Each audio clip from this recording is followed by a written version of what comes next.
One stormy night, I was tasked with babysitting a young girl named Emily while her parents attended an event. The house was an old Victorian with creaking floorboards and eerie portraits that seemed to follow me with their eyes. As the parents left, a shiver ran down my spine, but I brushed it off as mere nerves.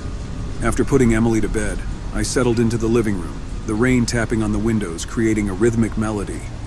The atmosphere felt heavy, and the old clock on the wall ticked loudly in the silence. As the hours passed, I heard faint whispers, like hushed conversations in the distance. The air grew colder, and a sense of unease settled over me. I tried to dismiss it as the house settling, but the feeling of being watched persisted. I checked on Emily, finding her sleeping soundly. As I turned to leave, a whisper seemed to echo in the air. "Stay!" My heart raced, and I spun around, finding no one there. I told myself it was just my imagination, but the house felt different, as if it held secrets it wanted to share. A flicker of movement caught my eye, and I saw a shadowy figure standing in the hallway. Panic surged within me, and I stumbled back, my pulse quickening. The figure's features were obscured, but its presence was undeniable. The whispers grew louder, a chorus of voices that seemed to fill the air.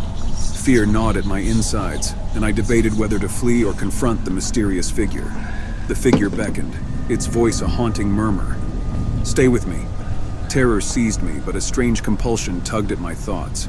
I took a hesitant step forward, my mind clouded. The hallway seemed to stretch endlessly, the walls closing in as if to trap me. As I reached the figure, its presence seemed to envelop me, sending a chill down my spine.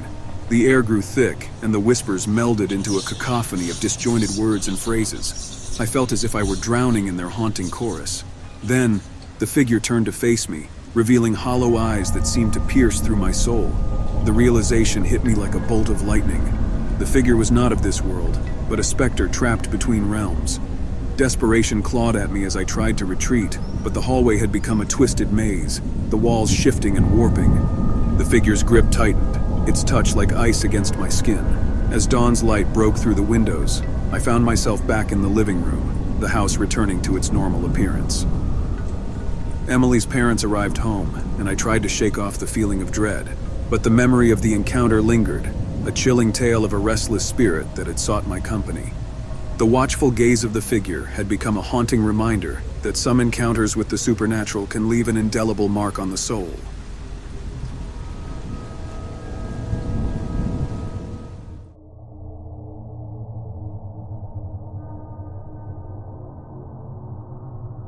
Babysitting was a regular gig for me, an easy way to earn money while the kids slept peacefully.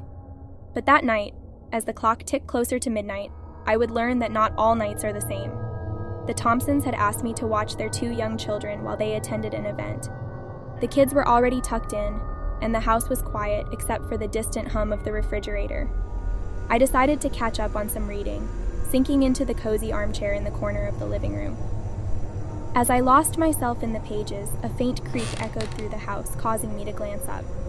I chalked it up to the old house settling, but a nagging feeling of unease settled in the pit of my stomach. Brushing it off, I returned to my book. Minutes turned into hours, and the unease grew stronger. I couldn't shake the feeling of being watched, as if someone's eyes were boring into the back of my head. Every rustle and shuffle sent a jolt of fear through me, my imagination conjuring up all sorts of scenarios. I was about to get up and check on the kids when I heard a soft whisper. "Don't worry, I'm just playing." My heart raced as I looked around the dimly lit room. There was no one there, and yet the voice had been so clear.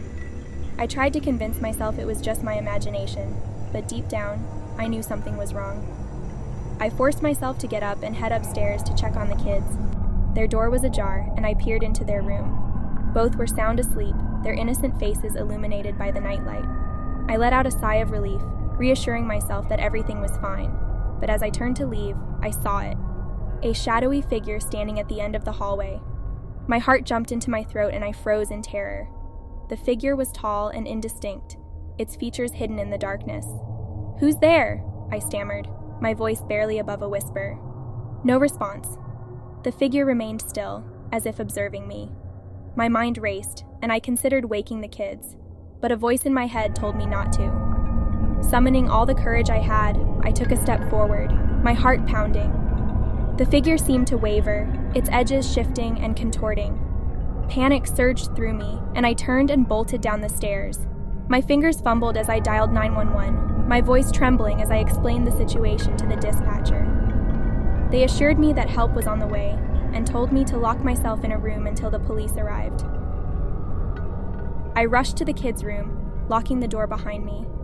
I could hear footsteps slow and deliberate. My breath came in ragged gasps as I huddled in the corner, clutching the phone tightly. Minutes felt like hours as I waited, the footsteps growing louder and closer. Then, suddenly, they stopped. The house fell silent, the tension thick in the air. I strained my ears, trying to pick up any sound. And then I heard it. A faint tapping on the door. My heart stopped as I looked towards the sound. The tapping grew more insistent, rhythmic, as if someone were trying to get in. "Open the door," a voice whispered, cold and chilling. Tears welled up in my eyes as I clutched the phone, praying for the police to arrive. The tapping continued, growing louder and more urgent. And then, just as suddenly as it had started, it stopped. The police arrived soon after, searching the house from top to bottom. They found no signs of forced entry and no intruder. They assured me that everything was safe, but I couldn't shake the feeling that someone had been there. Someone who had vanished into the darkness. I never babysat for the Thompsons again. The memory of that night's terror haunted me, a constant reminder that sometimes danger can lurk just beyond the safety of our own homes.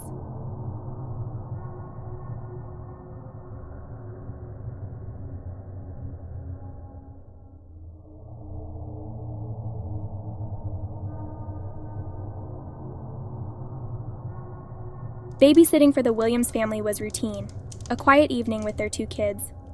Little did I know that this seemingly ordinary night would lead me down a terrifying path of neighborly obsession. As the sun set, I arrived at the Williams house. Mr. and Mrs. Williams were warm and welcoming, introducing me to their kids and giving me a rundown of their bedtime routine. Their house felt cozy, with dim lighting casting a comforting glow. Once the kids were tucked in, I settled on the couch with a book, occasionally glancing out the window to the adjacent house. That's when I noticed him, Mr. Jenkins, the neighbor from next door, watching me intently from his window. His gaze was fixed and unwavering, sending shivers down my spine. I tried to shake off the uneasy feeling and focus on the book, but I couldn't escape the feeling of being watched. Hours passed, and the weight of Mr. Jenkins's gaze only intensified. It was as if he was studying my every move, his eyes following me as I moved around the living room. I decided to check on the kids, using the excuse to break away from the unsettling neighbor's stare. The children were sleeping soundly, their peaceful faces a stark contrast to the unease that had settled over me. As I turned to leave their room, a soft rustling caught my attention. I glanced out the window, and my heart froze. Mr. Jenkins was standing in his backyard, staring directly at me. He was closer than I'd ever seen him before, his expression inscrutable.